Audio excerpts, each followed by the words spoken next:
उन यादवों की प्रतिक्रिया आती है कि यादवों के विरुद्ध जो है ये सरकार प्रतिशोध की भावना रखती है।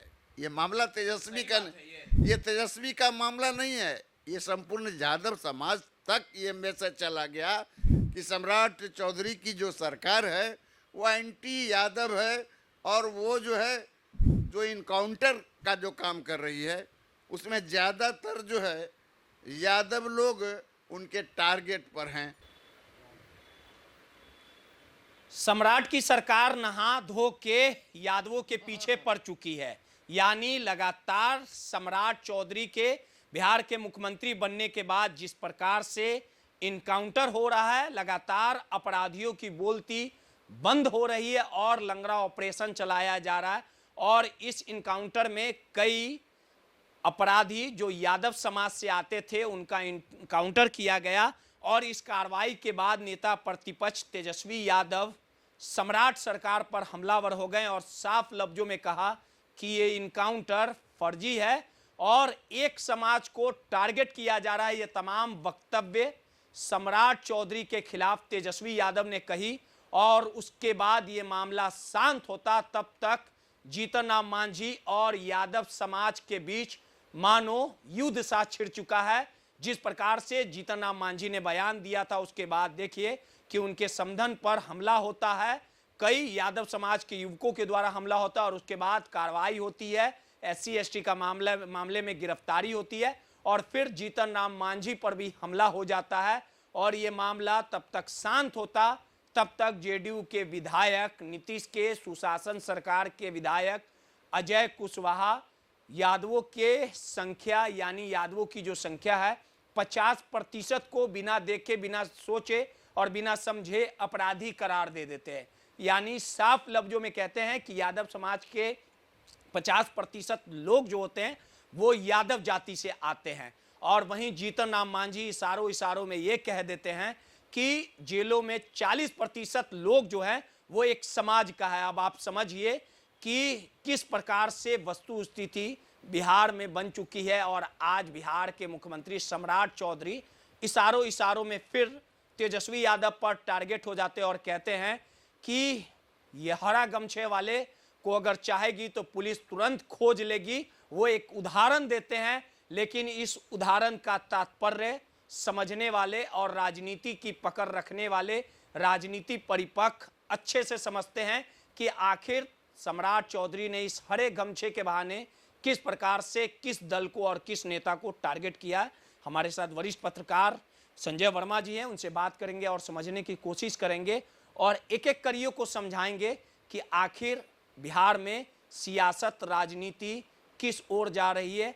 आखिर जो बेरोजगारी और महंगाई की बात होनी चाहिए थी वो किस प्रकार से राजनीति जाति पे ही आकर अटक गई है। संजय जी, आखिर बिहार में जो वर्तमान हालात चल रहा है, इनकाउंटर, एक जाति, जीतन राम मांझी की समधन पर हमला, और ये JDU के जो विधायक है, आखिर किसके कहने पे यादव समाज के लोगों को 50% अपराधी बना दिया। अगर यही बात अगर RJD वाले बोल दिए हुए रहते तो अभी JDU और BJP वाले लोग इनकम टैक्स गोलंबर पे, डगबंगला पे नाचने लगते, पुतला दहन होने लगता है तेजस्वी का। लेकिन JDU के बड़े आला कमान जो इस तरह का विवादित बयान अजय कुशवाहा दिए, ये सब नहीं दिख रहा है। नहीं, आम आवाम को सब कुछ दिख रहा है, लेकिन आपको मैं इससे इतर अलग बात कर रहा हूँ। इन्होंने चुनाव के दौरान लगभग हर प्रकार का वायदा किया था। कौन? NDA की सरकार आएगी तो महिलाओं को प्रति माह इतना महीना मिलेगा, जीविका दीदियों का मानदेय बढ़ाया जाएगा, आंगनबाड़ी सेविकाओं का मानदेय बढ़ाया जाएगा, पंच सरपंचों का वेतन बढ़ाया जाएगा, वगैरह वगैरह वगैरह। राजनीति सियासत किस पे हो रही है? आखिर यादव समाज के लोग टारगेट पे क्यों हैं? देखिए, अब समझिए बात कि जो चुनाव में जितने मुद्दों को भुनाकर और चुनावी वादे करके जो ये लोग अपने आप में बहुमत प्राप्त किया, ये 2025 फिर से नीतीश, आपने देखा नीतीश का क्या हुआ। उनके नाम पर वोट मांगा गया, उनके विकास के कार्यों पर वोट मांगा गया, उनको बताया गया कि वह विजनरी हैं और फिर बिहार को आगे ले जाएंगे, तो उनको अलग थलग कर दिया। अब आइए उनके वादे और इरादों पर, तो जनता, सरकार बने हुए लगभग महीने भर हो गई, सम्राट चौधरी को शपथ लिए हुए। इस एक महीने के दरमियान तेजस्वी काहे ऐसा बोल रहे हैं कि यादव समाज को टारगेट किया भाई जा रहा है? मैं आ रहा हूँ। तो ये जो है लोग जो चुनावी वादे हैं, जैसे केंद्र में मोदी ने कहा था कि मैं हर साल 2 करोड़ बेरोजगारों को नौकरी दूंगा, बाद में उन्होंने जुमला बता दिया। अच्छे दिन आएंगे, फिर वो उसको भी जुमला बता दिया। तो सरकार एक सोची समझी रणनीति के तहत जो कुछ आप बता रहे हैं वो सब किया जा रहा है, कराया जा रहा है। इसमें जो है कोई भी आदमी जो कुछ भी बोल रहा है, वो बोलने के पीछे उसकी मंशा ये है कि जो सरकार ने जो वायदे किए थे, अब उन वायदों को कैसे पूरा किया जाए और कैसे नहीं पूरा किया जाए। जनता अगर उन वायदों को पूरा करने के लिए उठ खड़ी होगी तो उनके पास जवाब नहीं होगा और खजाना खाली है। तो उन्होंने एक मुद्दा बना लिया। आपने कहा यादव, निश्चित तौर पे तेजस्वी बोले कि यादवों को टारगेट किया नहीं, जा रहा है। तेजस्वी ही क्यों बोल रहे हैं? मैं जनता के बीच में भी रहता हूँ। मेरा जो घर है खुसरूपुर, उसका आस पड़ोस मतलब हम लोग जो हैं वो रहते हैं अंगना में, बाद बाकी पूरा घर जो है सो यादवों से है। उन यादवों की प्रतिक्रिया आती है कि यादवों के विरुद्ध जो है ये सरकार प्रतिशोध की भावना रखती है। ये मामला तेजस्वी का, ये तेजस्वी का मामला नहीं है, ये संपूर्ण यादव समाज तक ये मैसेज चला गया कि सम्राट चौधरी की जो सरकार है वो एंटी यादव है, और वो जो है जो इनकाउंटर का जो काम कर रही है उसमें ज़्यादातर जो है यादव लोग उनके टारगेट पर हैं। अजय कुशवाहा की बात कर लें तो अगर प्रारंभिक तौर पर सरकार ने इन पर अंकुश लगा लिया होता तो फिर ये जो अजय कुशवाहा जो खुद ही एक बड़े चार्जशीटेड क्रिमिनल हैं, हत्या अपहरण लूट में इनका जो है सो लंबा चौड़ा नाम है, और ये कहने का साहस कैसे कर लेते हैं कि यादव 50% क्रिमिनल है? किस आधार पर, आखिर किस बेसिस पर आप कह रहे हैं? कोई डाटा है आपके पास? कोई फिगर है आपके पास? कहाँ से आपने निकाल लिया कि 50% यादव जो है क्रिमिनल होता है? अब बात कर लें जीतनराम मांझी।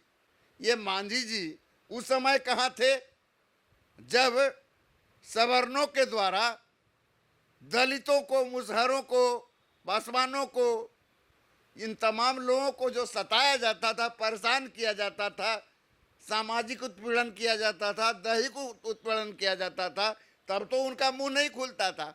और वो जब दौर आया लालू प्रसाद यादव का, तो लालू प्रसाद यादव का जो दौर आया उसी दौर में तो उनको सम्मान मिला, मुंह में आवाज निकली, और आज उनको जो के समाज के मुंह में आवाज देने वाले लालू प्रसाद ही हैं। लालू प्रसाद यादव ने अगर सोशल इंजीनियरिंग नहीं की होती तो ये जो जीतनराम मांझी पूरे परिवार खानदान के साथ मंत्री हैं, शायद आज कहीं दिखते नहीं, अंधेरे में भी नहीं दिखते। जीतनराम मांझी खुद केंद्रीय मंत्री, बेटा मंत्री, समधिन विधायक, पत्नी विधायक, और उनका दामाद वो भी जो है मंत्री स्तर का दर्जा।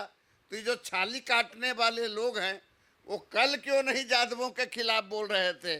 और जब छाली काटने लायक लालू प्रसाद यादव ने उनको बनाया तो आज जो है उनको जो है मतलब उबटन हो रहा है, उल्टी हो रही है यादवों के खिलाफ। तो आप समझ सकते हैं सबसे पहले जी, निश्चित तौर पर उनके बेटे को एमएलसी बनाने का श्रेय और मिनिस्टर बनाने का श्रेय तो लालू प्रसाद को जाता है। ये एनडीए कहाँ बीच में आ गया? एनडीए तो था नहीं। अगर आप बात कर लें, वो मंत्री भी बने, मुख्यमंत्री भी बने तो उन सब चीज़ों में भी लालू प्रसाद का देन है। चूंकि नीतीश कुमार जब लोकसभा का चुनाव बुरी तरह से हार गए थे तो उन्होंने जीतन राम मांझी को, जो आप कह रहे हैं कि विश्वसनीय व्यक्ति थे, इस कारण जो है उनको मुख्यमंत्री बनाया। जी नहीं, विश्वसनीय नहीं, बल्कि उस समाज के मुख्यमंत्री बनाए जो डाउन ट्रोडन था। और डाउन ट्रोडन का जो है अपलिफ्टिंग तो लालू प्रसाद ने किया था। तो आज जो जीतन राम मांझी हैं वो भूल रहे हैं अपनी हैसियत को। उनको समझना चाहिए कि क्या बोल रहे हैं, क्या नहीं बोल रहे हैं। जो समधिन का घटना का प्रश्न है, घटना निंदनीय होती है, लेकिन इसका मतलब ये नहीं है कि घटना में कोई जाति विशेष का आदमी होता है, अपराधी होता है। आप कहिए अपराधी है, पकड़ रही है पुलिस। अब थानेदार में जादव लगा हुआ था, आप उसको कहिएगा तो ऐसे करके तो अल्टीमेटम देने लगे थे। नहीं, आखिर वही तो नहीं। होगा ना, जादव दरोगा गिरफ्तार अब बताइए, इतना दुर्भाग्यपूर्ण स्थिति है। जैसे अन्य लोग जो है मोदी के सरकार के जितने लोग हैं तरह तरह की बातें बोलते हैं, अब उसी स्तर पर आ गए जीतन राम मांझी। उनको अपना उम्र का भी ख्याल नहीं है, उनको अपने उम्र का ख्याल रखना जी। जीतन राम मांझी है ना, जब कोई बिहारी युवक दिल्ली में मर गया था तो बोला था कि हाँ ये सब घटना होते रहता है, इनको कुछ नहीं, बस इनको न दलित से मतलब है और न मांझी से मतलब है। इनको अपने पूरे खानदान को मतलब गद्दी चाहिए, सत्ता चाहिए, इसके अलावा कोई मतलब नहीं है। दलित की अगर बात करेंगे तो बिहार में कई दलितों के साथ कई घटनाएं हुई है, उत्पीड़न की घटना, बलात्कार की घटनाएं। कौन जा रहा है देखने? न वो जा रहे हैं, न चिराग पासवान देखने जा रहे हैं। ये लोग दरअसल दलितों के आड़ में अपना उल्लू सीधा करते हैं, अपने बेटे, पत्नी, भाई, भतीजे को राजनीतिक रूप से संपन्न करते हैं। चलिए, सीधे तौर पे जो हालात है, जो वस्तु स्थिति है और जो सियासत और राजनीति हो रही है, शायद मांझी को ये अच्छे से पता है कि अगर लालू प्रसाद यादव के सोशल इंजीनियरिंग के वजह से ही मांझी और दलित समाज को आवाज़ देने वाले लालू प्रसाद यादव ही थे। आज समय बदला तो वही मांझी लालू प्रसाद यादव को आंख दिखा रहे हैं और जेडीयू के विधायक का शर्मनाक बयान शायद इस पूरे मामले पर कहीं ना कहीं जेडीयू से लेके बीजेपी का नेता मौन है। ये वही भाजपा है जिसके हरियाणा के मंत्री के पति ने बिहार की बेटियों की कीमत लगाई थी। ये तमाम वाकया, ये तमाम घटना ये चीख चीख के बताता है कि तमाम जो लोग हैं वो अपने परिवार में लगे हैं और जनता आम समस्या से इन्हें कोई मतलब नहीं है।